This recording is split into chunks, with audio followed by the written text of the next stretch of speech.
Hello, my name is Daniel Shafi, and today I'll be presenting about the human resource issues faced by Kawaguchi Manufacturing Sdn Bhd in Port Klang, Malaysia. So this case is a major example of how unethical HR practices can cause not only harm to workers but also serious long-term damage to a company's image, productivity, and relationships with their global partners. So Kawaguchi Manufacturing came under the spotlight back in 2024 after reports revealed that around 300 Bangladeshi migrant workers, were being exploited. So they faced unpaid wages, debt bondage, passport confiscation, poor living conditions, and even forced relocation after the factory stopped operating. So through this presentation, I'll be discussing the key HR issues involved, their consequences on both the employers and employees, and some recommendations to prevent these problems in the future. So a little bit of a company overview, as Kawaguchi is a Japanese-owned supplier factory linked to major clients such as Sony, Panasonic, and Daikin. So they were investigated by the Malaysian Human Resources Ministry back in 2024 for the alleged forced labor practices. And these issues were revealed through Malay Mail, AP News, Dhaka Tribune, and Business and Human Rights Resource Center. Okay, so we'll be moving on to the main HR issues identified. So the first one would be the withholding of salary and unpaid wages. So the first and foremost serious issue is that over or nearly around 3 million ringgit were unpaid salaries that were reported. So it affected around 300 Bangladeshi workers, and some of them had gone up to 7 to 8 months without receiving their pay, even though they were continuing work for long hours, sometimes even up to 24 hours a day. So from a HR perspective, timely wage payment is one of the most basic employer responsibilities. So when salaries are withheld, it causes the workers financial hardship, destroys their trust, and violates both the Malaysian Employment Act of 1955 as well as the international labor standards. So, in fact, the International Labor Organization classifies withholding as one of the indicators of forced labor. So moving on to the second point, which is the recruitment abuse and debt bondage. So cost debt bondage, basically workers are trapped in loans, violates employers' pay principle, lack of oversight on recruitment agents, leading to systemic exploitation. Okay. So the second issue was obviously exploitive recruitment. So workers had to pay between 4,000 to 5,000 USD dollars to recruitment agents in Bangladesh, far above the legal limit, which is uh, up to only 650 US dollars. So if you were to convert it into ringgit, it would be from 15,000 ringgit up to 20,000 ringgit. So to afford this, a majority of the Bangladeshi workers took out high interest loans, trapping them in debt bondage where they were forced to keep working just to repay what they owed to the agents. So this violates the employer pays principle, which means that the employers should bear the recruitment cost and the visa cost, not the workers. So Cowgitch's lack of oversight over their recruitment agents allowed these unethical practices to continue. So it shows how outsourcing recruitment without proper monitoring can lead to systematic exploitation. On to the third point, which is the withholding and mobility restriction.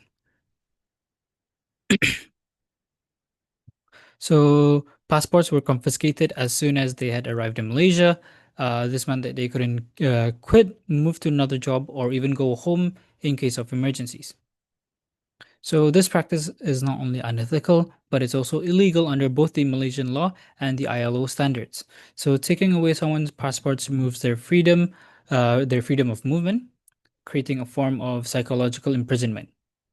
So, from a human resource management point of view, this damages the employees' morale, trust, and motivation. So, it also exposes the company to serious legal and reputational risk, especially since Kawaguchi supplied to international brands such as Sony, Panasonic, and Daikin. Moving on to the fourth point is poor working and living conditions.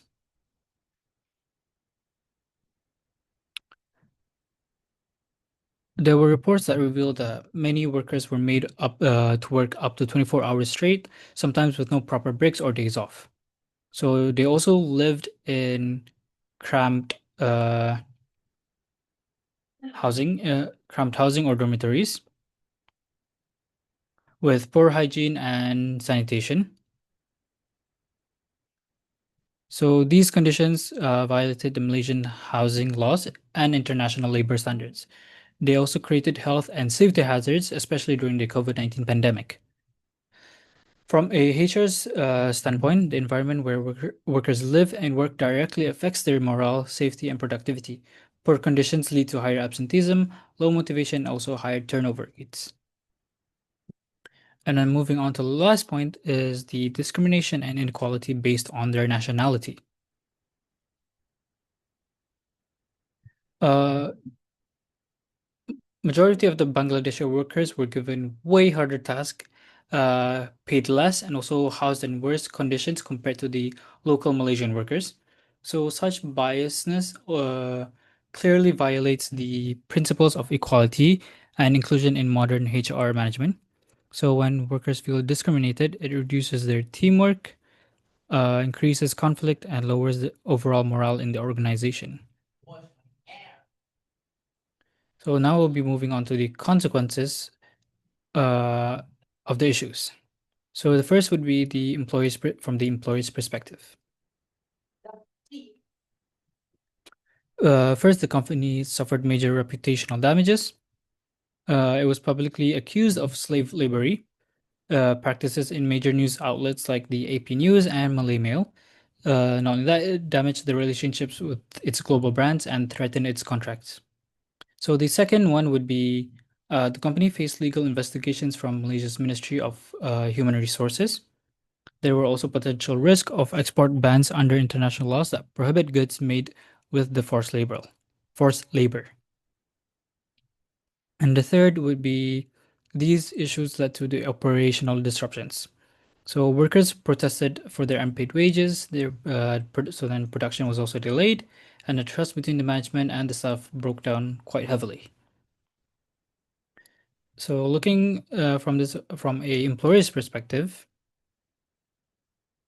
that on the worker side, the consequences were quite devastating.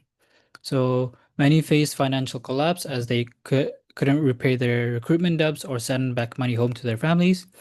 They also experienced mental stress and delusionment, feeling trapped and also very hopeless.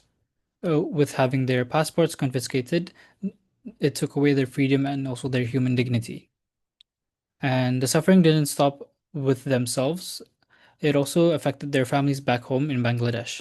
So without their allowance or their salary, many families fell into poverty, food insecurity, and also couldn't afford education for their children. Okay, moving on to the recommendations and suggestions. For employers, what they should be doing is adopting a ethical recruitment practices so that they would stop charging workers recruitment fees and follow the employer's pay principle. Ensuring time wage payments. They should be using a transparent or digital payroll system verified by the Ministry of Human Resources. Returning passports immediately. One thing the companies in the future or something Kawaguchi could learn is by respecting the workers' mobility and also their legal rights, and that they have no rights at all to be confiscating their passports. Improving living conditions, provide safe and clean housing required under the Malaysian's housing law, promoting equality so that ensuring that employees are all treated fairly regardless of their nationality, race, or religion. So by following these steps, I think employers or the companies can protect their both their workforce and their reputation in the global supply chain. As for the suggestions and recommendations for the employees, something they should do is by forming or joining worker unions to collect representation to collect representatives to help resolve issues more effectively. Another is improving their financial literacy. So one thing that they should be doing is to learn how to manage their money and also learn how to avoid falling into debt traps. Next is to use grievance and reporting system by reaching out to NGOs, embassies, or Malaysia's HR ministry for help as soon as they feel like they are being exploited or being forced into slave labor. Another one is to understand the employment contracts and their legal rights. They should know what they are signing exactly within the contract and always have a copy of the contract in their own language just in case they were not to understand uh, the contract in English or in Malay language. And another one is to participate in trainings or skill development programs so that they gain new skill to give by gaining new skills, it gives them a better opportunity and reduces the vulnerability to being exploited. So to conclude all of this, basically the Kawaguchi case is a clear warning of what happens when HR ignores its ethics and legality. The company's actions from unpaid wages to confiscation of passports cause massive harm to both the workers and the company itself. So for the employees, it meant debt, despair, and lost dignity. As for the employer, it led to reputation loss, legal action, and production instability, and closing down of their business. So ultimately, ethical human resource management isn't just about compliance. It's about be having respect, fairness, and also long-term sustainability. Employers, workers, and governments must all work together in order to ensure every worker is treated with dignity and equality. Because at the end of the day, a company's true strength lies within how it treats its people, not just based on how much money it makes. So that is it for my presentation. Thank you so much.